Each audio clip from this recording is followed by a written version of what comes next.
Bismillahirrahmanirrahim. Alhamdulillahirabbil alamin.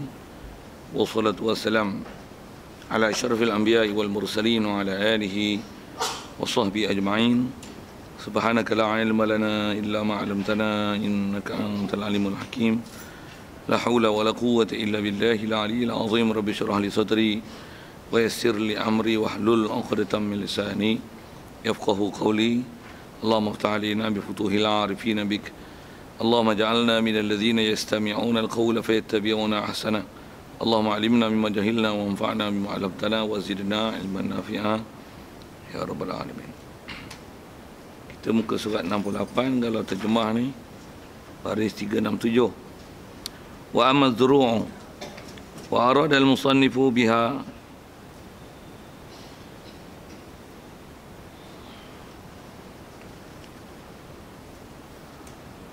al-muqtatu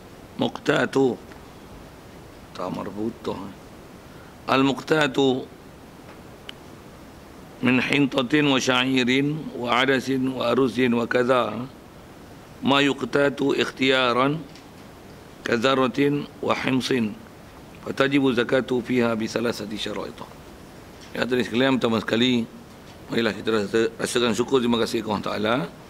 Syukur kita ni hidup masih diberi, syukur kita dapat Islam sejak pada kecil lagi, dan syukur kita banyak-banyak Allah Ta'ala jadikan kita dan pilih kita daripada kalangan orang yang terpilih, yang dijadikan kita boleh mengajar agama, boleh memahami agama, dan masih lupa untuk mencari dan memahami dan memantapkan pengajian agama. Yang pengajian agama itu adalah agama Islam yang dibawa oleh Nabi kita Muhammad SAW, yang dengan itu dapat kita membenarkannya, mengakui, mengiktiraf, menerima apa saja yang dia ajarnya, tepat pula macam mana yang dibawanya. Syukur banyak-banyak yang nikmat seumpama itu Allah Ta'ala beri ke kita. Juga syukur kesihatan, kelapangan masa diberi, juga keupayaan yang diberi kepada kita di pagi ini untuk kita meneruskan program daurah bacaan kitab kita daripada kitab Fathul Qorib ini, insyaAllah. Baik, kata muslim, wa amma zuru', adapun zuru' asal terjemah tanam tanaman, wa amma zakatuz zuru', yang bila sebut zuru' itu dia kata wa arad al musannif, dikendaki dengan mengendakilah oleh musannif biha bi zuru', di sini adalah al muqtatu. Ta tu patutnya ta maftuhah tu, gambar berbutah tu ni, duduk perhati dia tu, ingat silap eja silap tengok ke. Patutnya muqtatu maksudnya makanan yang dijadikan sebagai makanan asasi daripada qut, kan, daripada qata yaqutu. Jadi muqtatu. Jadi arad al-musannif biha al-muqtati, al-muqtati, benda-benda yang dibuat makanan qut, maksudnya dibuat makanan asasi. Bayan bagi al-muqtati itu, wa arada al-muqtati adalah min hintatin, daripada, jadi min hintatin tu hal bagi muqtat, min hintatin daripada gandum, syair lah, adas, kacang adas, wa arus dan beras. Wa kadza, seperti demikian juga ma yuqtatu ikhtiaran, apa saja yang dibuat makanan asasi, makanan yang jadi qut, jadi makanan mengenyangkan, ikhtiaran ala sabili ikhtiar, dia terjalan ikhtiar. Apa saja, antaranya kata dia kazaratin, seperti jagung. Negeri yang jadikan jagung sebagai makanan ikhtiyat dia, yang dalam keadaan ikhtiar pula, bukan dalam keadaan darurah, memang itu adalah makanan asasi dia. Apa-apa asas pun berasaskan daripada bijian jagung, himsin dan juga hims. Yang biji-bijian ni nak terjemah Melayu tak pandai. Himsi, dia terjemah tu jagung kacang putih. Macam mana pun nak tengok betul-betul rupa ni, tengok kamus lah apa benda-benda tu. Tapi kalau ikut dia nak sebut ialah kalau gandum dengan beras sedia malu pada kita, yang adas, zarrah, himsin, yang apa-apa saja bijian yang disebut dengan istilah ma yuqtatu ikhtiaran, dia adalah zuru' yang dimasukkan yang kena zakat. Cuma diistilahkan zuru', dia tak gunakan muqtat, pasal tanaman-tanaman tu semuanya dia zuru', dia bukan syajar. Itu pun istilah-istilah bahasa lah sikit. Istilah zuruk syajar tu. Syajar ialah pokok berbatang keras kan. Pula tu jangka hayat dia panjang. Pula tu dia berbuah berulang kali pun masih pokok asalnya kekal. Tapi zuruk dia jenis, kalau bahasa kita disebut dengan tanaman kontan. Tanam sekali tuai habis dia tak berbuah sekali lagi. Macam pisang, ambil ya pisang habis. Buah sekali lagi tu dia ialah yang adat sikit lah. Padi pun tuai habis kena tanam lain. Yang tu yang dipanggil, yang dimaksudkan zuruk di sini, dan satulah digunakan istilah zuruk.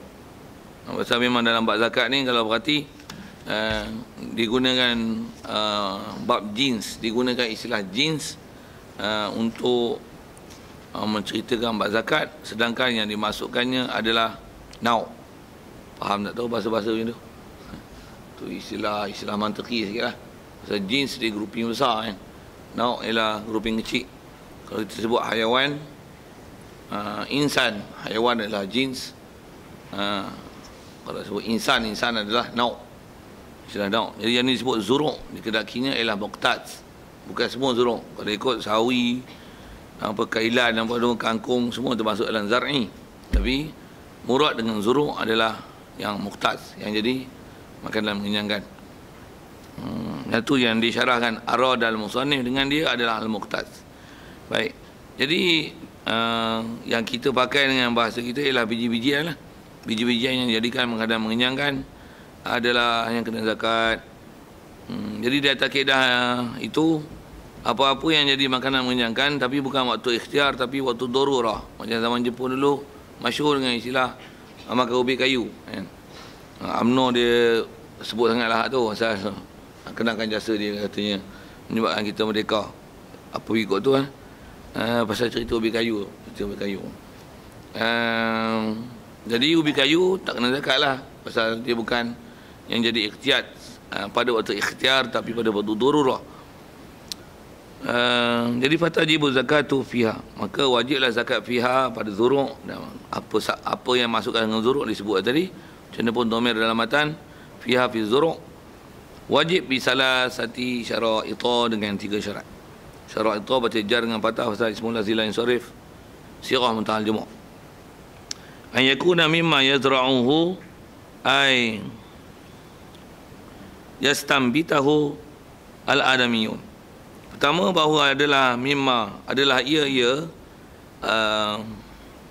al-mazkur bin az-zuru' tu. Mimma daripada barang yang yazra'uhu al-adamiyun, yang menanamkan dia. Maksud yazra' ay yastambitahu.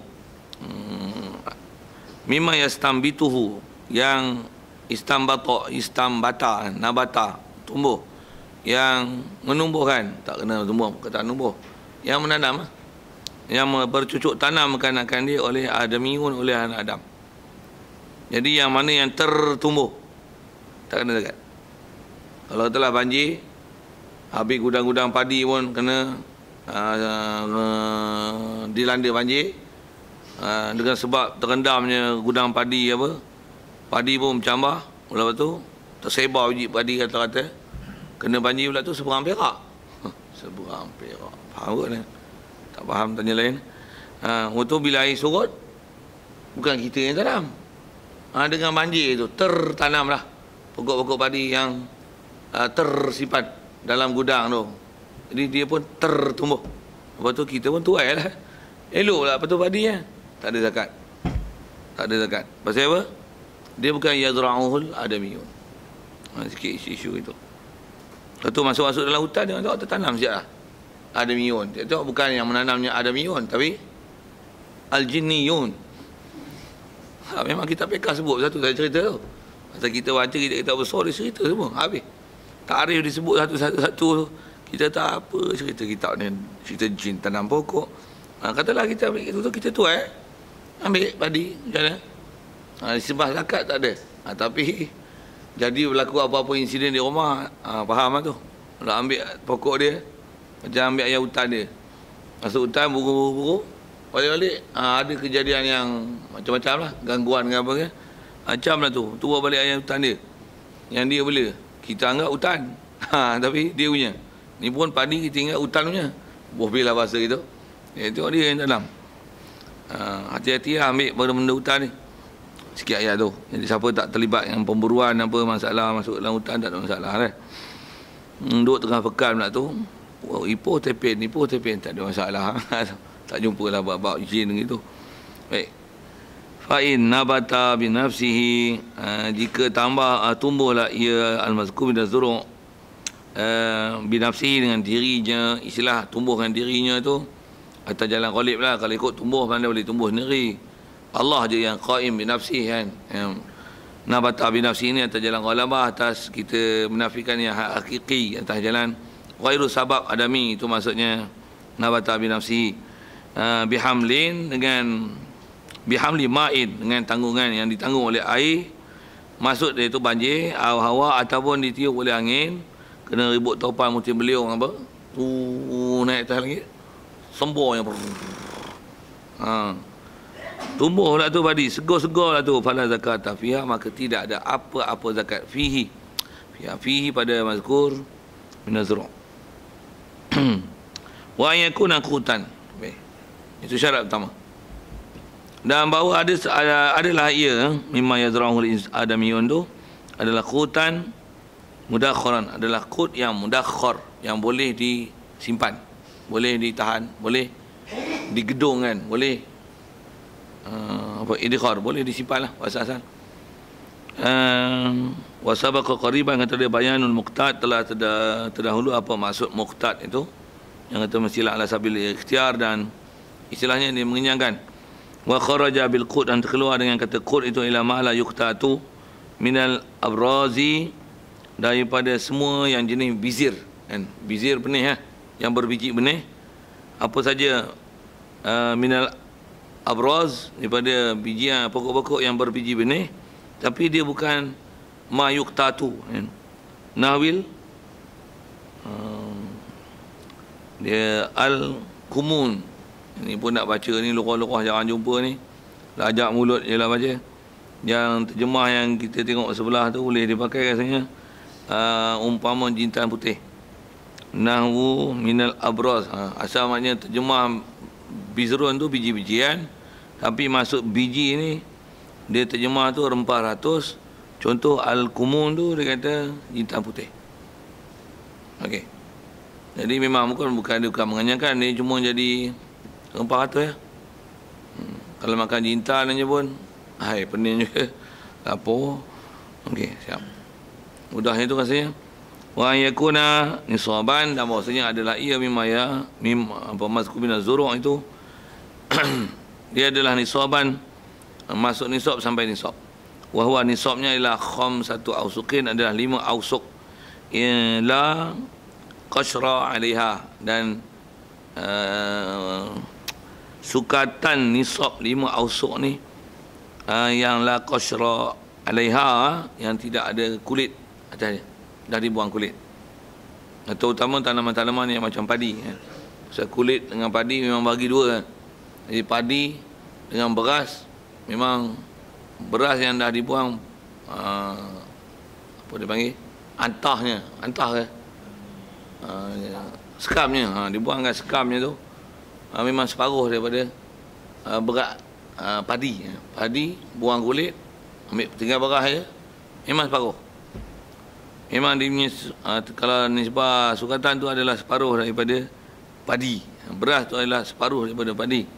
Kalau macam gandum tu dia ada kulit, tapi kulit dia tu tak ada kesan. Macam buah apple dengan kulit apple, jadi terlalu nipis. Macam mana pun dia tetap ada kulit, tapi kulit dia tu tidaklah mengurangkan apa-apa sukatan dan timbangan pada gandum.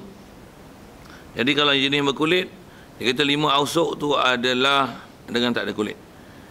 Wa fi ba'dhin nusakh, pada sebahagian salinan matan, ayakuna khamsata ausuqin, adalah ia al-mazkur min az-zuru' itu adalah khamsata ausuqin, 5 ausuk bisqati nisab, dengan gugurkan perkataan nisab. Itu bab-bab matan lah, saya terpanjang kan.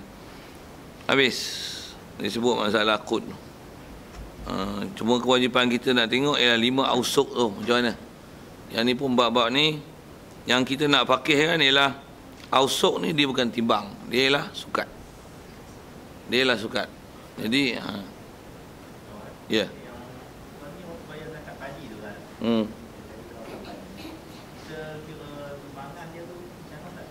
Itulah. Sepatut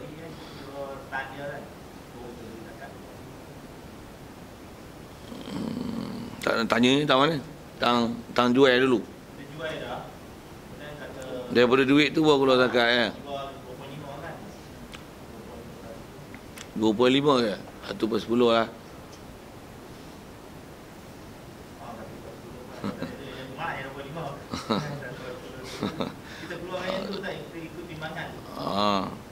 Itulah asalnya kalau ikut dia adalah sukatan. 5 ausuk tu adalah sukat. Dia bukan timbang. Cuma kita kata ginilah, mereka telah menyukat dan mereka telah membuat purata dengan kaedah timbang. Pasal kaedah sukat ni dengan zaman sekarang ni dia payah kan. Kalau katalah cupak, dulu katalah cupak besar ni. Sukat ni nak kena alat, sukat. Dan sukat jangan tak tahu dia tak sama. Dia tak sama berdasarkan saiz apa benda yang disukat. Kalau katalah bola pingpong, berapa biji boleh masuk? Tapi kalau kacang Allah maksudnya, kacang hijau berapa pula? Tu kalau tepung tentulah lain kan. Yang katalah beras dengan tepung beras, lain kapasiti yang boleh masuk kalau ditimbang. Jadi asal nak sebut tang sukatan tu. Jadi bila sukat dia ada jarak-jarak di antara biji-bijian tu. Yang tu yang nak sebut faham nak kata nak pakainya ialah disukat. Cuma mungkin sukatan tu telah ditimbang dan dikira dengan timbangan dengan saiz yang ghalib biasanya berapa satu disebut dengan timbangan setelah dicucikan apa-apa jerami dia dan sebagainya sekam-sekam itu berapa timbangan padi, berapa timbangan gandum, satu dia berbeza timbang. Walaupun sukatannya 5 ausuk, kalau dengan kilo, kalau kita buat pilihan kilogram, padi lain, gandum lain, jagung lain, kalau kacang hijau lain, apa disebut kadang kacang adas lain, himsa lain, syair lain. Pasal apa boleh lain? Pasal saiz dia berbeza. Jadi ruang antara satu-satu biji benih itu berbeza. Dan pula memang dia punya biji benih tu pula dia punya berat dia adalah berbeza. Tentulah nanti dia punya kilo dia berbeza lah. Pula tu juga biji-bijian dengan saiz dia, panjang dia, kadar nisbah hancur dia berapa, tu pun menentukan kilo dia nanti. Berbeza tu kerana lebih kecil maka dia akan jadi lebih padat dan lebih berat. Sedangkan sukatan, sukat kalau sama. Nak ambil faham situ je lah. Jadi kalau katalah dia menjual tu adalah kiraan zakat berdasarkan timbang, kalau ikut dia mula kena buat urusan tu. Ilmu yang kita belajar macam ni nisbah nak faham ada. Cuma saya sendiri kalau nisbah kilo ni, berapa kilo padi, berapa kilo gandum, I'm sorry lah, I cannot explain to you. Tak ada memori pula disimpan. Misalnya pejabat agama lah untuk rujuk tu. Kalau siapa yang terlibat dalam bab ni, dia lah kena ambil tahu. Sepatutnya orang yang buat padi, tanya je semua maklumat dalam kepala dia lah pasal ini hal dia. Maksudnya kena faham 5 usuk tu kalau dengan kilo berapa, kalau dengan ada kulit berapa, kalau tak ada kulit berapa. Yang tu dia mesti faham pakai awal-awal. Itu. Jadi nak sebut macam tu lah, kalau kata dia timbang kilo, macam tu lah. Tanggung macam tu lah. Jadi kalau tak macam tu lah, bangkang lah. Bagi betul lah. Macam tu lah ayat dia. Pergi nak sebut. Rasanya jawab soalan tu. Cuma jual dulu. Kan? Itu je masalah fiqah ni sikit. Kalau asal kita dalam keadaan jumhur ulama, zakat, bab zakat ni, selagi kita tak keluarkan zakat, mana boleh jual. Pasal dia ialah hak ishtirak. Dia adalah hak ishtirak antara kita dengan asnaf 8 tu. Jadi maksudnya bila katalah hasil tanaman kita yang kena zakat tu, katalah tanam jagung, bila masa itu boleh tanam padi dah kena dah dapat tuaian, katalah memang cukup istilah 5 ausuk tu, bila misalnya 200 guni, kalau kira dengan guni lah, ya katalah kena zakat. Selalunya memang zaman ni dijual. Baik, kaedah kita nak jual kita belajar dalam buat muamalat nanti, insya-Allah kalau nisbah belajar dalam kitab tak jumpa lagi lah kan. Tapi kalau kita belajar dalam peraturan fiqh muamalat, untuk jual beli syarat mesti sempurna milik. Benda dah milik kita baru boleh jual. Jadi kalau milik dalam tu, milik fakir miskin dengan kita, dia ada sekali dalam tu milik. Pasal bila cukup je nisab, dia ada milik lah. Dah ada dia punya yang bukan kepunyaan kita. Walaupun kita yang tuan biji benih, kita lah punya. Tapi dia ada isytirak situ. Perkongsian ada. Cuma atas bahasa ulama, atas jumhur sebut milik fakir miskin ni dia lah milik mustaqil, bukan milik isytirak. Cuma saya sebut isytirak tu atas nak memahamkan fakir miskin kongsi situ. Itu yang saya guna bahasa isytirak. Atas istilahnya mereka ni ialah milik istiqlal. Milik istiqlal maksudnya kalau saya gunakan skala 10, ada 10 guni. 10 guni itu adalah cukup untuk 5 ausuk ni. 1 guni fakir miskin punya. Adakah dia isytirak ataupun istiqlal? Atau bahasa ulama dia ialah istiqlal. Istiqlal ni maksudnya terasin dia punya 1/10. Jadi kalau kita jual, yang sah jual 9 je. 1 tak sah jual. Pasal apa? Itu hak dia. Itu hak dia. Jadi kalau kita jual, hukum bai'ul fuduli. Itu istilah. Bai' fuduli maksudnya kita telah menjual sesuatu yang bukan milik kita. Bukan atas jalan pemilikan dan bukan atas jalan perwakilan. Dia bukan wakil kita. Kita pun bukan milik. Pasal tu hak dia mustaqil. Jadi kita jual tak sah bai'. Dalam hukum muamalah, hukum muamalah fasid. Bila fasid tak sah jual beli. Kalau ikut asal hukum fiqh yang tu. Macam mana pun kalau atas bahasa ulama, ada ulama kita kata milik fakir miskin kepada harta tanaman ni dia bukan milik istiqlal. Bagi faham istiqlal tu. Istiqlal tu maksudnya milik asin. Tapi miliknya adalah milik isytirak. Tu. Yang tu bukan pendapat jumhur. Itu adalah pendapat kedua. Walaupun itu dalam fiqh Syafi'i itu adalah pendapat kedua. Jadi pendapat pertama tu ialah yang asah, yang kata dia ialah milik istiqlal. Yang ni ialah masih pendapat sahih. Pasal yang tu asah, muqabilnya adalah sahih. Jadi pendapat kedua kata yang milik itu milik isytirak. Istilah isytirak milik syarikat. Kalau harta tu ya harta syarikat, sikit soal dalam buat muamalat, boleh jual harta syarikat. Katalah kita buat kongsi satu benda, syarikat, 2 orang bersyarikat kongsi buat kedai hardware ke katalah itu. Masing-masing boleh jual beli. Ya mesti. Pasal syarikat. Jadi kalau atas milik isytirak sah jual. Pasal apa?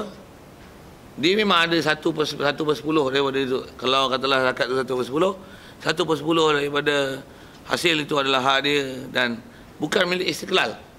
Dia ialah isytirak. Jadi atas kata mal, harta tu adalah harta perkongsian, harta syarikat.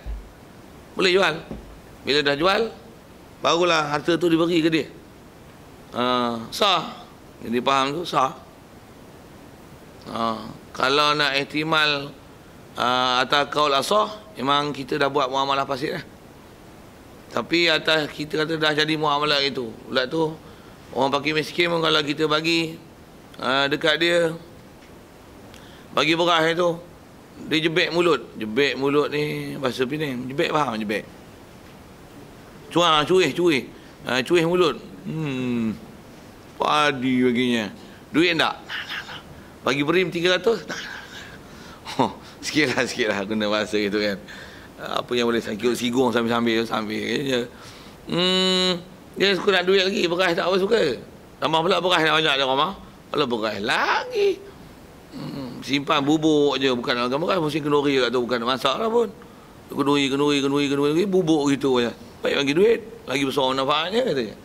Jadi kalau faham daripada mereka tu sendiri, lebih pada suka kepada duit, dan memang ada qaul sahih mengatakan milik fakir miskin itu ialah milik isytirak dengan kita, bukan milik istiqlal. Walaupun ikut jumhurnya ialah milik istiqlal. Kalau kita baca kitab fiqh, kebanyakan bagi huraian, dia kata apa?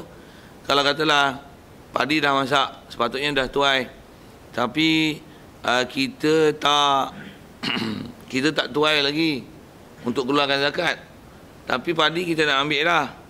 Pasal mungkin nak makan padi baru, ambil tuai, nak masak. Sebelum nak makan, perasil 1/10.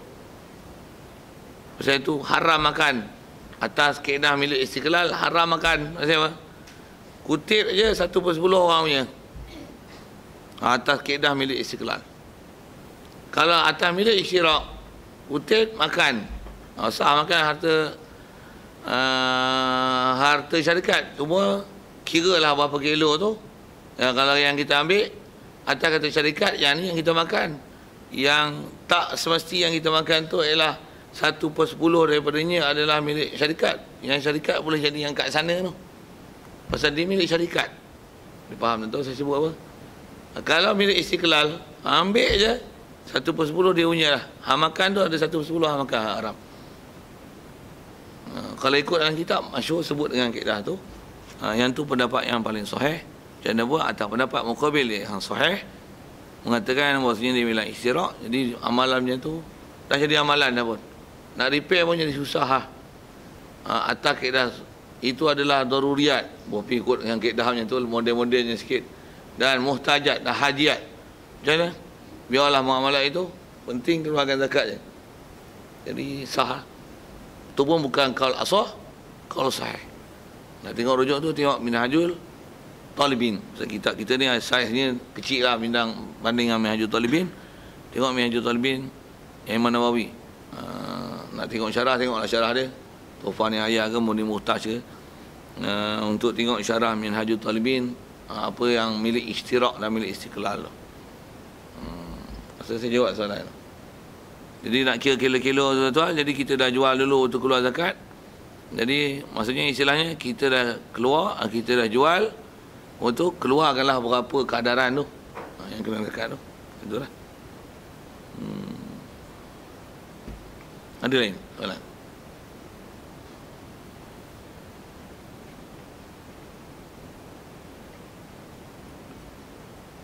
Kalau kita berkalus sikit, khususnya bak jagung tu.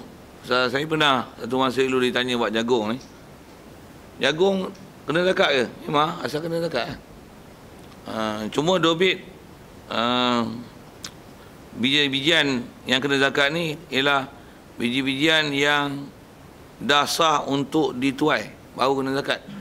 Jadi kalau tak keluar buah lagi ataupun buah keluar dah, tapi dia tak dipanggil ishtidadul hubub. Apa? Tak keras biji. Tu bahasa lama punya terjemahan kita Jawi. Tak keras biji lagi. Yang tak keras biji ni kalau dobit padi, macam padi yang orang ambil buat empin. Empin tau, empin. Tak faham tu nak cerita apa, bahasa apa lagi empin? Empin lah tak?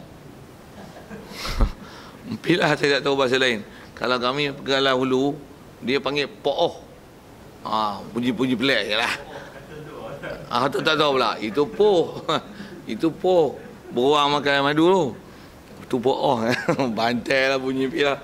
Nampak ejaan dia POOS lah. Itu poh. Ni poh. Pah ke apa lah. Tak lagi lah. Tapi dia tak panggil pen.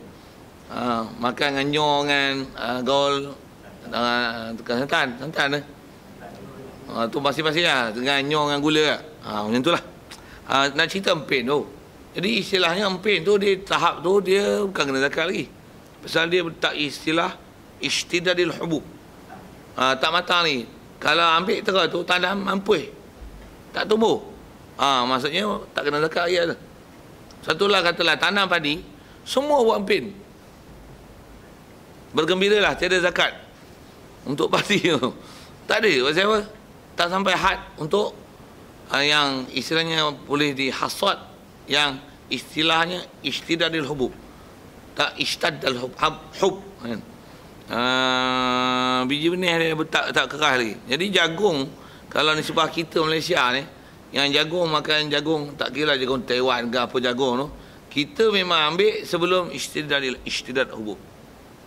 Walaupun seladang kita tengok 1000 ekar bohbi masa itu, tapi semua jagung ambil mudah.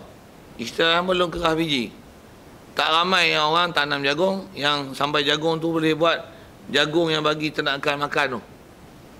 Tak ada jagung. Kita payah nak tanam itu. Selalunya kita ambil jagung rebus untuk buat cucur. Itu istilahnya jagung yang qabla ishtidadil hubub. Kalau nak kena pun jagung mana? jagung yang pilihan, yang selected, yang diorang tinggal kat pokok untuk buat benih semula. Tu kena. Tu kena pun nisab lah. Nisab cukup tak cukup. 1000 ekar tu ada berapa pokok yang ditinggal tongkai-tongkai jagung tu. Yang tu timbang.